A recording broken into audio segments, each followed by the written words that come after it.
Baby സഖാവ് സ്വയം മനസ്സിലാക്കേണ്ട ഒരു കാര്യം, താങ്കൾക്കൊന്നും അവിടെ യാതൊരു വോയിസും ഇല്ല. ചുമ്മാതെ ഈ ബാഗും തൂക്കി ഡൽഹിയിലോട്ടും കേരളത്തിലോട്ടും അങ്ങോട്ടും ഇങ്ങോട്ടും നടക്കാമെന്നുള്ളതല്ല. ദേശീയ സെക്രട്ടറി എന്ന പേര് മാത്രമേ ഉള്ളൂ. അവിടെ പിണറായി തീരുമാനിക്കും, പിണറായിയുടെ ആൾക്കാർ അവിടെ നടപ്പാക്കും. ബേബി സഖാവ് എതിർത്ത് കഴിഞ്ഞാൽ അടുത്ത തവണ ബേബി സഖാവ് വീട്ടിയിരിക്കും. അത്രയേ ഉള്ളൂ. ജി സുധാകരനെ പറ്റി എം എ ബേബി സാറിൻ്റെ അടുത്ത് ചോദിച്ചപ്പോൾ ബേബി സഖാവിൻ്റെ മറുപടി ഒന്ന് കേട്ടിട്ട് വരാം. പ്രശ്നം എന്നൊക്കെയുള്ളത് നിങ്ങളുടെ ചിത്രീകരണമല്ലേ? ഞാൻ വിദ്യാർത്ഥി സംഘടനയിലും പാർട്ടിയിലും കടന്നു വരുമ്പോൾ എന്റെ നേതൃത്വ സ്ഥാനത്തുണ്ടായിരുന്ന വളരെ പരിണിതപ്രജ്ഞനായ ഈ പ്രസ്ഥാനത്തിന്റെ ഒരു കരുത്താണ് ഞങ്ങൾ ജി സുധാകരൻ സാർ എന്ന് വിളിച്ചു തുടങ്ങിയ സഖാവ് ജി സുധാകരൻ. അപ്പൊ അദ്ദേഹത്തിൽ നിന്നും കമ്മ്യൂണിസ്റ്റ് മാർക്സിസ്റ്റ് പാർട്ടിക്കോ ഇടതുപക്ഷത്തിനോ പ്രയാസമുണ്ടാക്കുന്ന യാതൊന്നും നിങ്ങളെല്ലാം കൂടി എഴുതിയും പറഞ്ഞും ചിത്രീകരിച്ചും അവതരിപ്പിക്കാൻ ശ്രമിക്കുന്നത് പോലെ യാതൊരു തരത്തിലുള്ള മോശമായ കാര്യങ്ങളും ഉണ്ടാവില്ല എന്നാണ് ചില പ്രയോഗത്തിലൊക്കെയുള്ള അദ്ദേഹത്തിന്റെ പരിഭവം അദ്ദേഹം ഒരു ഫേസ്ബുക്ക് പോസ്റ്റിലൂടെ പ്രകടിപ്പിച്ചതാണ്. അദ്ദേഹത്തെ പാർട്ടിയിലെ സഹാക്കൾ ബന്ധപ്പെടുന്നുണ്ട്, ഞങ്ങളൊക്കെ ബന്ധപ്പെടുന്നുണ്ട്. അതുകൊണ്ട് നിങ്ങൾ വലിയ പ്രതീക്ഷ വെച്ചുകൊണ്ട് എന്തെങ്കിലും പ്രശ്നങ്ങൾ ഉണ്ടാക്കാൻ വേണ്ടി ശ്രമിക്കേണ്ടതില്ല. ബേബി സഖാവ് എന്താണ് ജി സുധാകരനെ പറ്റി പറയുന്നത്? കരുത്തനായ നേതാവാണ്. ബേബി സഖാവൊക്കെ പാർട്ടിയിലേക്ക് വരുന്ന സമയത്ത് എത്രയോ സീനിയർ ആയിട്ടുള്ള നേതാവായിരുന്നു. ഞങ്ങൾ സാറേ എന്നായിരുന്നു വിളിച്ചിരുന്നത്. അങ്ങനെയൊക്കെ കുറേ തള്ളി വയ്ക്കുന്നുണ്ട്. പിന്നെ പറയുന്നുണ്ട് നിങ്ങൾ മാധ്യമങ്ങൾ പറയുന്ന കണക്ക് വേറെ ഒന്നും സംഭവിക്കത്തില്ല എന്നുള്ളതൊക്കെ പറയുന്നുണ്ട്. ബേബി സഖാവിൻ്റെ അടുത്തൊരു കാര്യം ചോദിക്കട്ടെ, ഈ ഇലക്ഷൻ വരുമ്പോൾ മാത്രമല്ലല്ലോ ഇങ്ങനെയുള്ള നേതാക്കന്മാരെ ഓർക്കേണ്ടത്. ജി സുധാകരൻ്റെ കാര്യം മാത്രമല്ല, അതുപോലെ എത്രയോ പാർട്ടി തഴഞ്ഞിട്ടേക്കുന്ന ആൾക്കാരുണ്ടെന്നറിയോ? ഒരു കാലത്ത് പാർട്ടിയുടെ എല്ലാമായിരുന്ന, എന്നാൽ ഇപ്പോൾ കണ്ണൂർ ലോബി CPM അടക്കി വാഴുന്ന ഈ സമയത്ത് തഴയപ്പെട്ട എത്രയോ ആളുകൾ.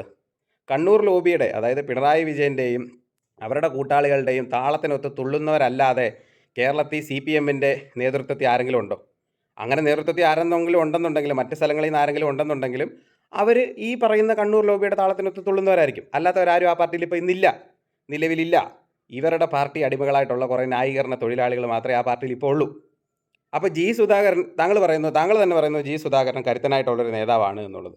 ആ കരുത്തനാണ് എന്നുണ്ടെങ്കിൽ എന്തുകൊണ്ട് കഴിഞ്ഞ തവണ അദ്ദേഹത്തെ മാറ്റി നിർത്തി? ടേൺ വ്യവസ്ഥയാണ്. ഈ ടേൺ വ്യവസ്ഥ എന്തുകൊണ്ട് ബാധകമല്ല?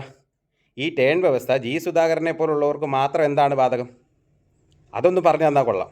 അതെനിക്ക് മനസ്സിലാവുന്നില്ല, എത്ര ആലോചിച്ചിട്ട് മനസ്സിലാവുന്നില്ല. കമ്മ്യൂണിസ്റ്റ് പാർട്ടി ഒരു നിയമം വരുത്തുവാണെങ്കിൽ, കമ്മ്യൂണിസ്റ്റ് പാർട്ടി ഒരു ക്രൈറ്റീരിയ ഉണ്ടാക്കിയിട്ടുണ്ടെങ്കിൽ അതെല്ലാവർക്കും ബാധകമല്ലേ? ഞാൻ ഇന്നലെയും ചോദിച്ചത് തന്നെയാണ്. അപ്പം ജി സുധാകരനെ മാറ്റി നിർത്തി, അല്ലെങ്കിൽ ചിലവരെ മാത്രം മാറ്റി നിർത്തി മറ്റു ചിലർക്ക് വേണ്ടി പാർട്ടി നിലപാടെടുക്കുന്ന പരിപാടി കമ്മ്യൂണിസ്റ്റ് പാർട്ടി എന്നാണ് ചെയ്തു തുടങ്ങിയത്? ഇത് പറയുമ്പോൾ എന്നെ തെറി വിളിക്കുമെന്നൊക്കെ എനിക്കറിയാം. പക്ഷേ ഈ തെറി വിളിക്കുന്നവർ സ്വയം ഒന്ന് ചിന്തിച്ച് നോക്കുക. അപ്പോൾ ജി സുധാകരൻ നിങ്ങളുടെ വീടിനടുത്തുള്ള ഒരാളായിരിക്കത്തില്ല, അതുകൊണ്ട് നിങ്ങൾക്ക് പ്രശ്നം വരത്തില്ല. പക്ഷേ ജി സുധാകരനുമായിട്ട് ചുറ്റപ്പെട്ട് നിൽക്കുന്ന എത്രയോ കമ്മ്യൂണിസ്റ്റുകാർക്ക് അത് ബുദ്ധിമുട്ടുണ്ടാക്കും. അവർ നിങ്ങൾക്ക് വോട്ട് ചെയ്യുമോ? ചെയ്യത്തില്ല. ഇന്ന് തന്നെ പാലക്കാട്ട് PK ശശി വിളിച്ചു ചേർത്ത ഒരു വിമത യോഗമുണ്ട്. അതിനകത്തുള്ള കാര്യങ്ങൾ പിന്നീട് പറയാം, വേറൊരു വീഡിയോയിൽ പറയാം. അപ്പോൾ ജി സുധാകരനെയൊക്കെ തടഞ്ഞുകൊണ്ട്, അതുപോലുള്ള പാർട്ടിക്കാരെ തടഞ്ഞുകൊണ്ട്, ഇനി അഥവാ സീറ്റ് കൊടുക്കത്തില്ല എന്നുണ്ടെങ്കിലും വെറുപ്പിക്കാതെ, അപമാനിക്കാതെ, അവഹേളിക്കാതെ ഇരുന്നൂടെ? അവരൊക്കെ എത്രയോ സീനിയറായിട്ടുള്ള നേതാക്കന്മാരാണ്. ജി സുധാകരനൊക്കെ മന്ത്രിയായിരുന്നെന്നേ, എത്രയോ കാലം മന്ത്രിയായിരുന്നു. എത്രയോ കാലം ഈ പാർട്ടിയുടെ എല്ലാമായിരുന്നു. അവരെ അപമാനിക്കാതിരുന്നൂടെ? ഇന്നലെ തന്നെ ഗോവിന്ദ മാഷിൻ്റെയൊക്കെ ഒരു ഇളി കണ്ടപ്പോൾ ഉണ്ടല്ലോ, സത്യം പറഞ്ഞാൽ ഒരുമാതിരി കമ്മ്യൂണിസ്റ്റുകാർക്കൊന്നും ഈ ഗോവിന്ദ മാഷിൻ്റെ ഇളിയും അയാളുടെ ഊളത്തരവും കണ്ടുകൊണ്ടിരിക്കാൻ പറ്റില്ല. ഈ ന്യായീകരണ തൊഴിലാളികൾക്ക് പറ്റുമായിരിക്കും, ക്യാപ്സ്യൂൾ വാഹികൾക്ക് പറ്റുമായിരിക്കും ഗോവിന്ദ മാഷൊക്കെ. ഈ ക്യാപ്സ്യൂൾ വാഹികൾക്ക്, ന്യായീകരണ തൊഴിലാളികൾക്ക് മാത്രമേ ഉള്ളൂ കമ്മ്യൂണിസ്റ്റ് നേതാവ്. ഗോവിന്ദ മാഷ് എന്ത് ചെയ്തിട്ടുണ്ടെന്നാണ് പറയുന്നത്?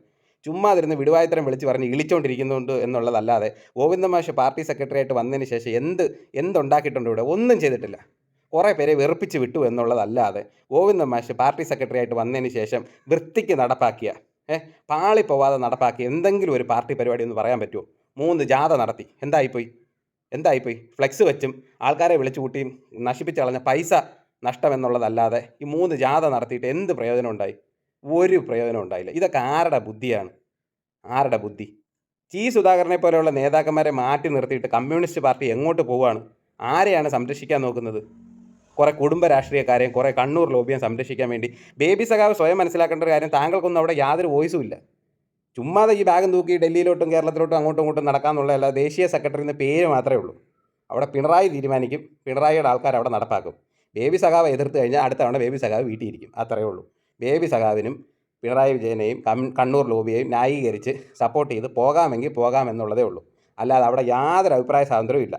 പിന്നെ ഈ ഇലക്ഷനോടുകൂടി അതിനൊക്കെ ഒരു തീരുമാനമാകും എന്നുള്ളത്. ഇപ്പം നമ്മൾ വിമർശിക്കുമ്പം നമ്മൾ മോശക്കാരനാണെന്നുള്ളതാണല്ലോ പറയുന്നത്. നീ ആരാണ് വിമർശിക്കാൻ? ഇതെല്ലാവരുടെയും മനസ്സിലുള്ള ഒരു കാര്യമാണ്. ഞങ്ങളെപ്പോലെ ചില ആൾക്കാർ വന്ന് പറയുന്നു എന്നേ ഉള്ളൂ.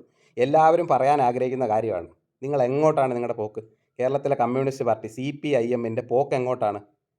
അല്ല, ഈ പറയുന്ന പാർട്ടിക്കാരെയും നേതാക്കന്മാരെയും എല്ലാവരെയും വെറുപ്പിച്ചിട്ട് എങ്ങോട്ടാണ് ഈ പോക്ക്? എന്ത് കാണിക്കാൻ വേണ്ടിയിട്ടാണ്? അതിനുവേണ്ടി എന്തിവിടെ കാണിച്ചിട്ടുണ്ട് കഴിഞ്ഞ 10 കൊല്ലം? സ്വയം ഒന്ന് ആലോചിച്ച് നോക്ക്.